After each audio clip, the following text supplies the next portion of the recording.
What is going on, everybody? Welcome back to Phones and Drones. We're back today to talk about this baby right here again, the iPhone 16 Pro Max in that desert titanium color. And I wanted to come outside today to show you what this baby looks like in natural light. So as you can see, it is definitely a little different of a color than the marketing material kind of made it seem to be. However, I am not necessarily the biggest fan of this, but a lot of people are. So I want to show you guys a couple things, especially in regards to the new camera control out here in nature. So the major hardware change obviously this year is going to be right here, that camera control, and with a simple tap, you can see when your screen is active, it'll actually launch the camera. Now, depending on what kind of action you want, if you actually press down, you can change your aperture. You can obviously double tap it and change from depth to zoom, to cameras, styles, and tones. There's quite a few options on here. I think it is kind of a useless feature, as bad as that sounds.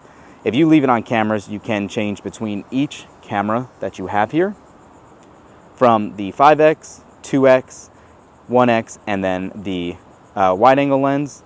And then if you tap it again in each one, you can obviously take a picture. So all the way to 5x, and you're good to go.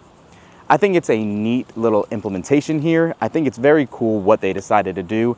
However, I don't believe that this is going to be the best feature out here, quite honestly. I think it's kind of going to be a little overrated. I'm hoping third-party camera apps actually integrate with it, but simply just taking a photo here, I don't know. You guys let me know in the comments down below. Do you think this is going to be a useful tool to have here? Aside from that, as you can see outside in bright daylight, it actually has a great display. The nits, the peak brightness in HDR and just regular usage outdoors really does make it look good. And so far, our first couple of days of usage of this has been amazing. I think the best call out here, looking at this, is not only the exterior design, but the interior changes they did for heat management. And I can tell you, happily, this is possibly one of the best cooled iPhones around. So heat, if you guys follow the channel, we talk to an endless extent on how bad heat management is on iPhones. I think finally we may have fixed that with this version. As you can see here too, watching a video outside in bright daylight is no problem. It looks amazing, crisp picture. And I have to say, I think Apple does HDR on their phones probably as the best we've seen around. I really like how it does dull up the darks and raise the brightness level all around on whatever you're watching. And again, just kind of jumping around, everything has been smooth. This new chip keeps gaming very easy and attainable on high settings.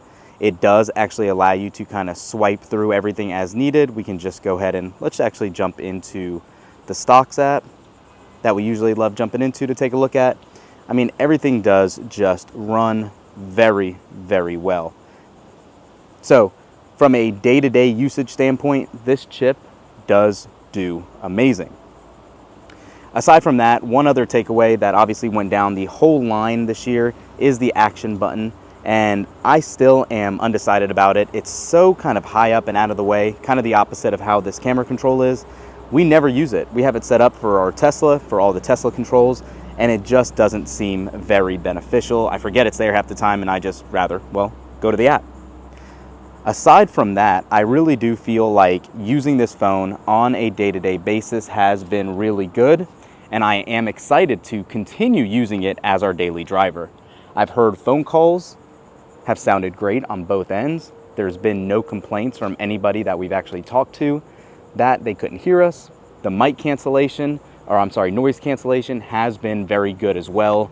So big fan of that.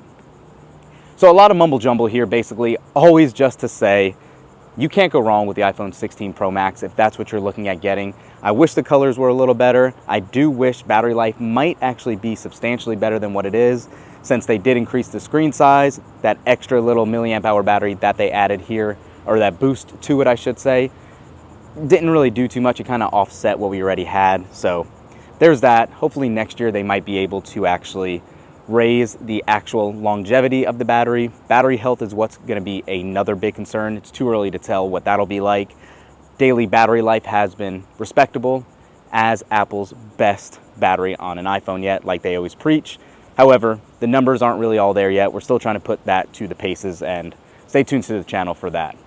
But yeah, let us know what you guys think down below. Is this going to be your next iPhone? Thanks for watching, guys. We'll catch you in the next one. Peace.